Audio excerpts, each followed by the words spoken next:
Let me start by asking you, do you have a method of onboarding sales force in the organization? Is that method effective? Let me share with you a true story that was passed to me by the head of sales in a leading financial institution. When he joined his first employer as a sales rep, back then, he was assigned to a top-notch sales rep who was supposed to induct him in sales. Or maybe there was no induction program, so he was to accompany him for the day. He took him to the heartbeat of Isli. Now, Isli is a beehive. It's a commercial center. It's so crowded, you can fail to find your way. Now, this top-notch sales rep directed him to wait for him as he went to sort out something, and then he'd come for him. I was horrified to learn that he never turned up. This young man, joining a company for the first time, a leading insurance firm, had to find his way back to the city. And that's why the topic of effective onboarding sales program is really at the heart of my conversation. Because the experience that I have seen is that a number of companies do not have an onboarding program. Even new hirings joining the sales function sometimes are given a 1 or 2 days induction and they are deployed into the marketplace. Can you imagine this young, newly recruited sales force in front of a potential client representing your brand? You have never audited them, whether they understand what you're offering, whether they understand the organization. You have never accompanied him to check whether his skills are good. You've not trained him. Just because he came for an interview and he spoke very highly, and because everybody else was busy, he was assigned to start selling. After all, we know that in sales there's a lot of pressure. Maybe it's taken you 3 months to get this replacement rep. So you've lost 3 months opportunity of sales, and you're very keen to ship this new salesperson to start selling. And that's why today I want to focus more on effective onboarding programs. There are a lot of assumptions when new sales reps are recruited. First, it's assumed that they're experienced and all-rounded. After all, in the CV, they've written that they have a successful track record. You assume they're a very fast learner, that they're self-driven, that they have the ability to self-assess and correct, and that the line manager is involved in molding on a daily basis. Practically, in many organizations, that is not the situation. Onboarding is a method of ramping up new sales force. It is how you enable new sales force in the organization to perform effectively and achieve their goals by gaining the skills, the knowledge, the behavior, the experiences that they need to succeed. In short, how do you take this new sales rep from being hired to optimum performance in the organization? Research indicates it takes up to a year to onboard a new sales force successfully. 1 year, 12 months. But what is the scenario in most organizations? A sales rep joins. Month 1, they are required to start prospecting. Month 2, they start sending out proposals. And month 3, they should be out there negotiating and closing the sales. Now, I'm not saying we don't do all that. That is good as long as it's in the backdrop of an effective onboarding program. According to CIO, 62% of organizations do not have effective onboarding programs. Poor onboarding programs negatively impact the organization and the sales force. The employer will lose from potential reputational risks by placing a new rep who has not been trained, supervised, and evaluated in the market to represent their own brand, to the cost of acquiring this sales rep But more importantly, the business lost by having lost this sales force. And number 3 is the underperformance in the organization. Why don't we have effective onboarding programs? We've said that effective onboarding programs should cover the period of 12 months of onboarding an effective sales rep. Now, it could be an issue of ignorance that the line manager and the organization don't appreciate the importance of investing in onboarding quality programs. 2, lack of time. Now, if there is a department that operates under a lot of pressure, it's the sales department. If you are looking at someone who will actually mentor and be dedicated on this role, at times it could be very challenging. And what I have seen in the industry is that this, to a large extent, is outsourced by some organizations, so that there is somebody who is actually coaching and mentoring this particular new rep, and also providing the training that is required to complement the line manager. 3, some organizations have onboarding programs, but there is no adherence. Nobody sticks to it. Everybody is busy. 4, lack of skills and experiences to deliver effective onboarding programs. Now, we've talked of some skills like coaching and mentorship, and maybe these skills are not with the line manager. 5, inadequate resources to design, to deliver, and to manage effective onboarding programs. 6, assumptions. The assumption that you're hiring an experienced and competent sales force, and therefore no time and resources invested in onboarding. And lastly, lack of onboarding program appraisal. The appraisal should be done after you've taken through a team of sales reps through the program to assess what worked, what did not work, and what should be improved on. But if there is no appraisal, the program will just continue to run, but maybe it is not effective in delivering the objectives required. How does an effective onboarding program look like? According to Norman Beha and David Jacobs of Sales Management Association, an effective onboarding program has 5 attributes. 1, sales readiness. And this basically refers to, even before you hire, is the organization ready to take up new sales force? Have they invested in designing a program that will onboard the new sales rep? 2, hiring.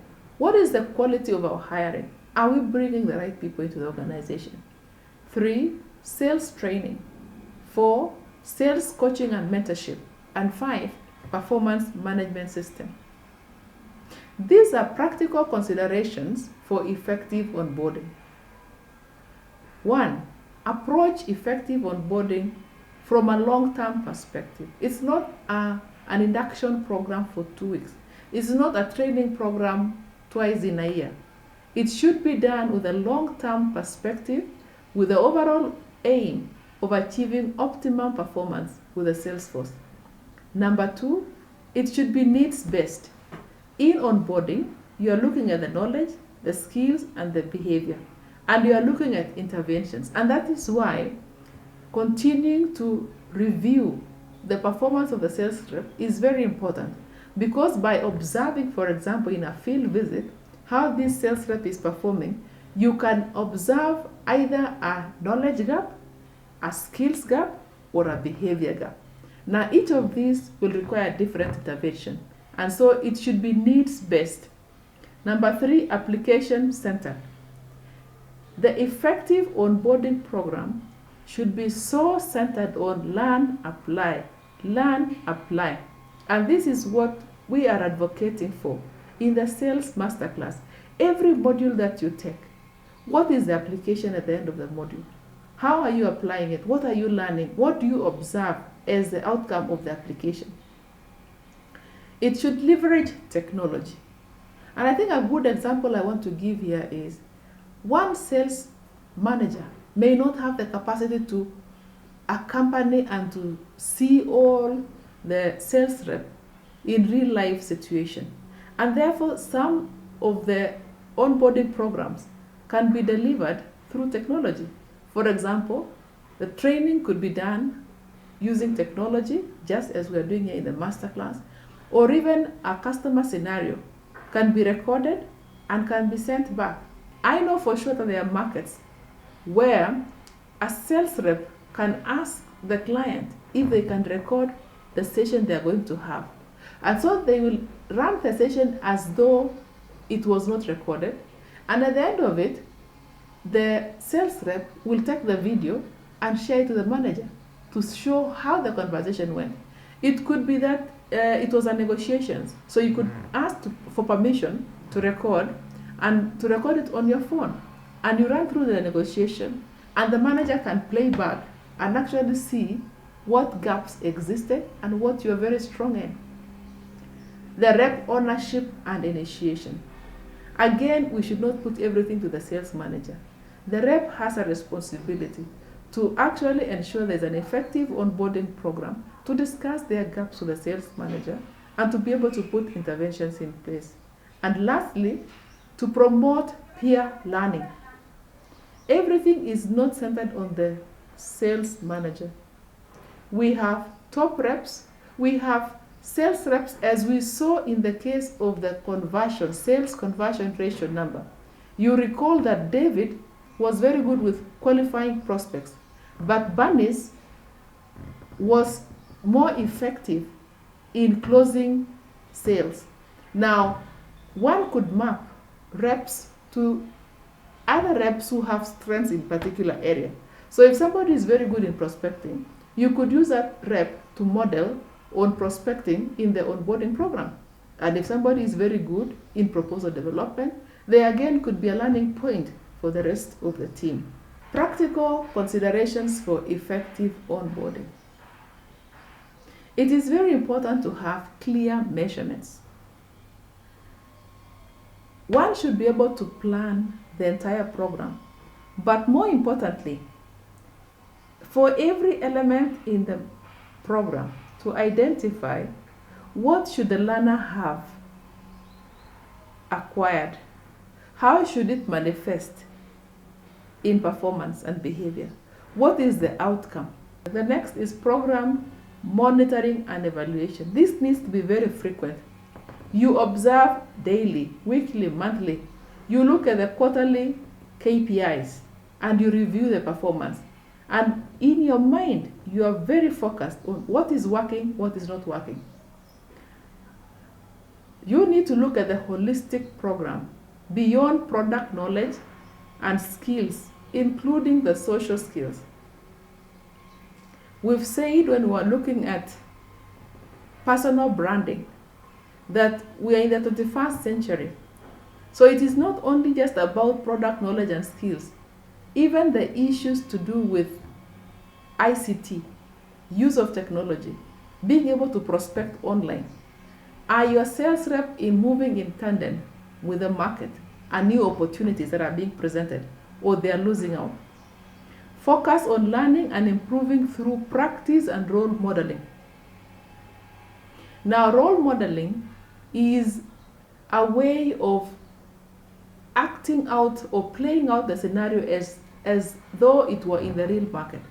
So in an area, for example, like negotiations, which we discussed, providing two scenarios where one can act the buyer and one can act the vendor.